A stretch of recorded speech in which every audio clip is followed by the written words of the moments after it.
Hello students. आज हम कक्षा 10 की जीव विज्ञान की जैव प्रक्रम के कुछ इम्पॉर्टेंट बहुविकल्पी प्रश्नों के बारे पर चर्चा करेंगे। अधिकतर पेड़ पौधे होते हैं, पेड़ पौधे जो होते हैं वो कैसे होते हैं? स्वपोषी होते हैं कि परपोषी होते हैं कि विषम पोषी होते हैं कि ये सभी होते हैं? तो अधिकतर पेड़ पौधे जो होते हैं वो स्वपोषी होते हैं। स्वपोषी क्यों होते हैं? क्योंकि ये अपना भोजन स्वयं बनाते हैं प्रकाश संश्लेषण अभिक्रिया द्वारा। नेक्स्ट है, वे सभी प्रक्रम जो सम्मिलित रूप से अनुरक्षण का कार्य करते हैं उन्हें क्या कहते हैं? तो उन्हें जैव प्रक्रम कहते हैं कि श्वसन कहते हैं कि उत्सर्जन कहते हैं, ये सभी कहते हैं। तो वे सभी प्रक्रम जो सम्मिलित रूप से अनुरक्षण का कार्य करते हैं उन्हें हम जैव प्रक्रम कहते हैं। जैव प्रक्रम क्या होते हैं? जीवित शरीर के अंदर जो भी प्रक्रियाएं होती हैं उन्हें हम जैव प्रक्रम कहते हैं। लार में कौन सा एंजाइम होता है? लार एमाइलेज, पेप्सिन, श्लेष्मा, ये सभी। तो इसका राइट आंसर है लार एमाइलेज। इसको हम टाइलिन के नाम से भी जानते हैं और यह लार में पाया जाता है। यह जो एंजाइम होता है वह 3 जोड़ी लार ग्रंथियों के द्वारा निकाला जाता है। रेनिन का स्राव कहाँ से होता है? क्षुद्रांत्र से, वृक्क से, यकृत से, अमाशय से। तो रेनिन का स्राव जो होता है वो हमारे अमाशय से होता है और ये दूध की जो कैसीन प्रोटीन होती है उसको ये डाइजेस्ट करता है। मनुष्य में फोलिक अम्ल की कमी से उत्पन्न होने वाला रोग है पेलाग्रा, एनीमिया, बेरी या फिर डर्मेटाइटिस। तो फोलिक अम्ल की कमी से एनीमिया रोग हो जाता है। एनीमिया का मतलब खून की कमी। नेक्स्ट है, त्रिवलन कपाट के बीच में होता है, मतलब त्रिवलन कपाट किनके बीच में होता है?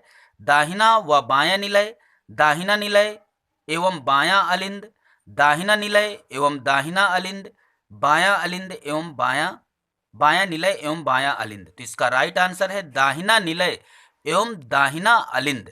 इनके बीच में त्रिवलनी कपाट या ट्राइकस्पिड वाल्व होता है। आहार नाल के पेशी संकुचन को क्या कहते हैं? तो आहार नाल के पेशी संकुचन को हम क्रमाकुंचन कहते हैं।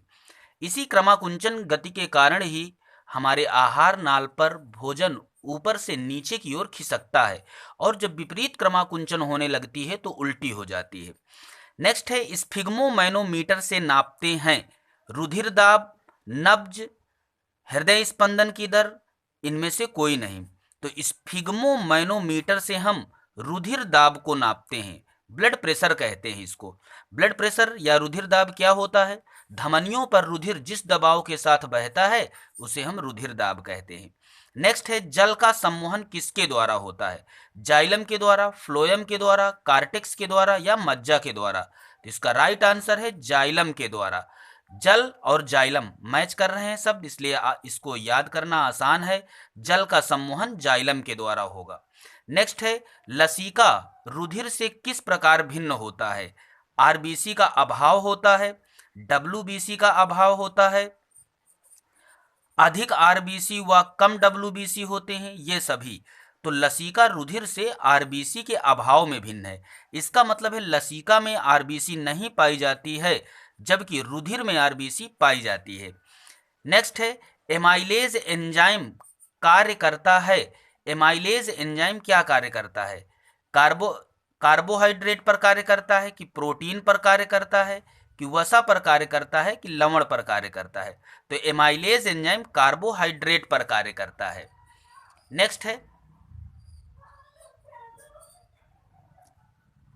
प्रकाश संश्लेषण की क्रिया होती है।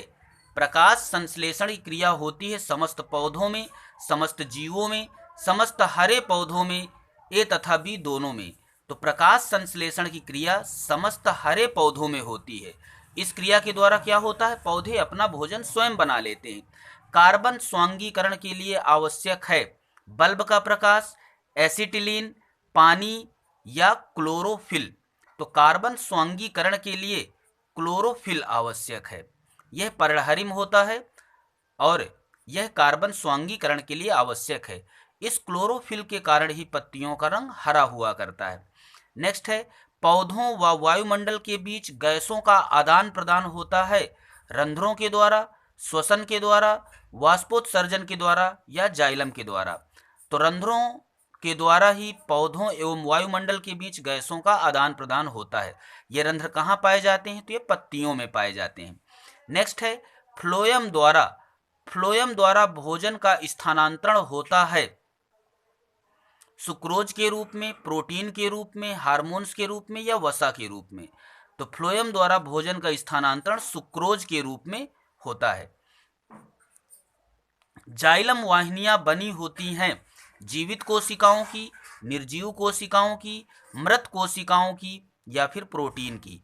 तो जाइलम वाहिनियां जो होती हैं वो मृत कोशिकाओं की बनी होती हैं। शाम के समय वाष्पोत्सर्जन की दर हो जाती है।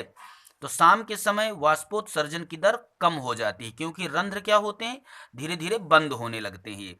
फुफ्फुस धमनियों से अशुद्ध रुधिर चला जाता है कहाँ पर? हृदय में, फेफड़ों में, शरीर की अग्र एवं पश्च महाधमनी में या फिर दाएं अलिंद में। तो फुफ्फुस धमनियों से जो अशुद्ध रुधिर जाएगा वो फेफड़ों में जाता है शुद्ध होने के लिए।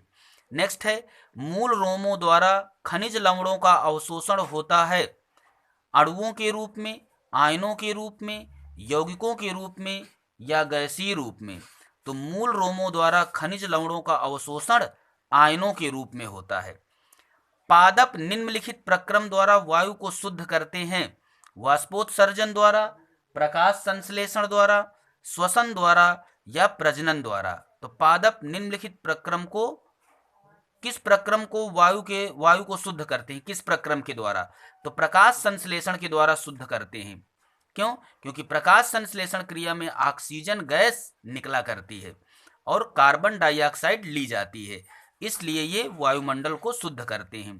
हीमोग्लोबिन महत्वपूर्ण भूमिका निभाता है उत्सर्जन में, श्वसन में, पाचन में या वृद्धि में।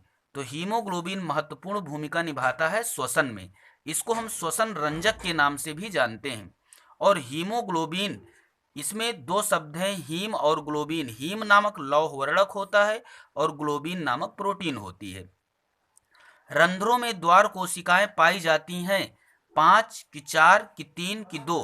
तो रंध्रों में 2 द्वार कोशिकाएं पाई जाती हैं और ये द्वार कोशिकाएं, इन द्वार कोशिकाओं के द्वारा ही रंध्र के खुलने और बंद होने का नियंत्रण होता है। नेक्स्ट है स्कर्वी रोग होता है विटामिन ए की कमी से, विटामिन बी की कमी से, विटामिन डी की कमी से या विटामिन सी की कमी से। तो इसका राइट आंसर है विटामिन सी की कमी से। स्कर्वी रोग विटामिन सी की कमी से होगा और समस्त खट्टे फलों पर विटामिन सी मौजूद होता है। इसका विटामिन सी का रासायनिक नाम एस्कॉर्बिक एसिड होता है।